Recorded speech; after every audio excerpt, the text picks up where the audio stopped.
po tayo ngayon sa Angat Dam kung saan ito po yung sinasabi sa prediction ni Rudy Baldwin na darating ang panahon na magkakaroon ng malaking baha.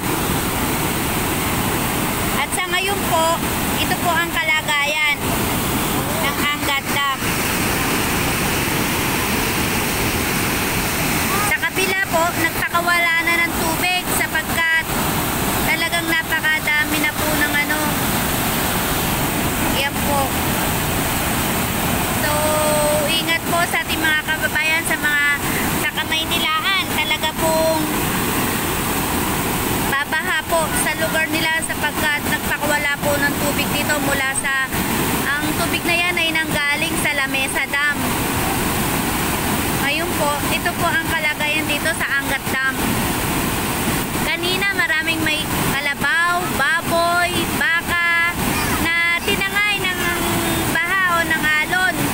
Merong mga ilang kababayan na nakakuha ng baka o baboy.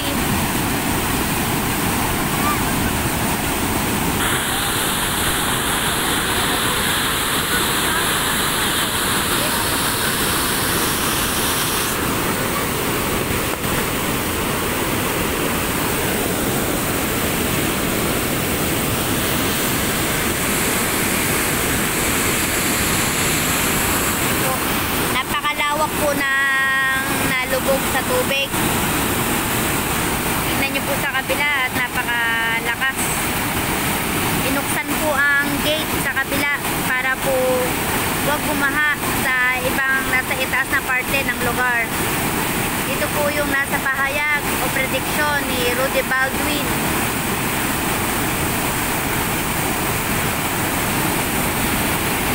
Na kung saan ay napanaginipan ko rin po, sinabi ko sa aking mga kagrupo na may nakita ko na baha ng putik. Ngunit syempre hindi naman po natin akalain na sa bagyong Ulysses po siya magaganap sapagkat nang nakaraan po ng bagyong Rolly hindi naman kami nakatikim ng baha o paglakas ng ulan. Ngunit kagabi napakalakas ng pugong ng hangin at nakakatakot talaga, nakakakilabot.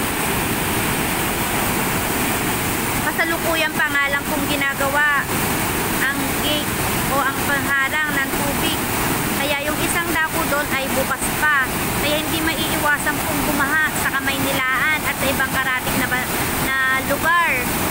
Dahil po talagang bukas po ang gate na tong Angat Dam.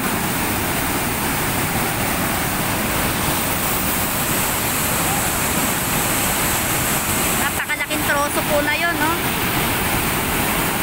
Mariotep.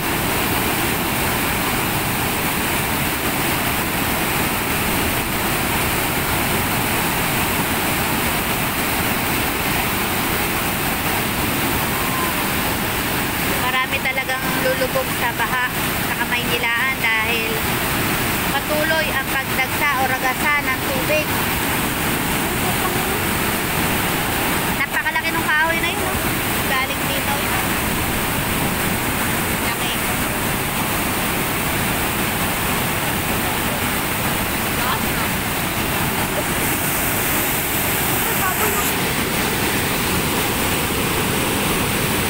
Dito na nga yung nakita nyong baboy baka kalabaw kanina.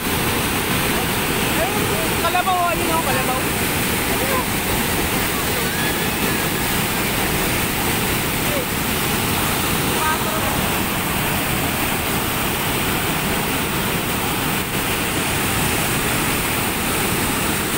Yan po yung gate. Nandito po kami sa taas, sarado po, hindi po pwedeng bumaba. Kaya yung mga kababayan po natin nasa Kamaynilaan, mag-iingat po.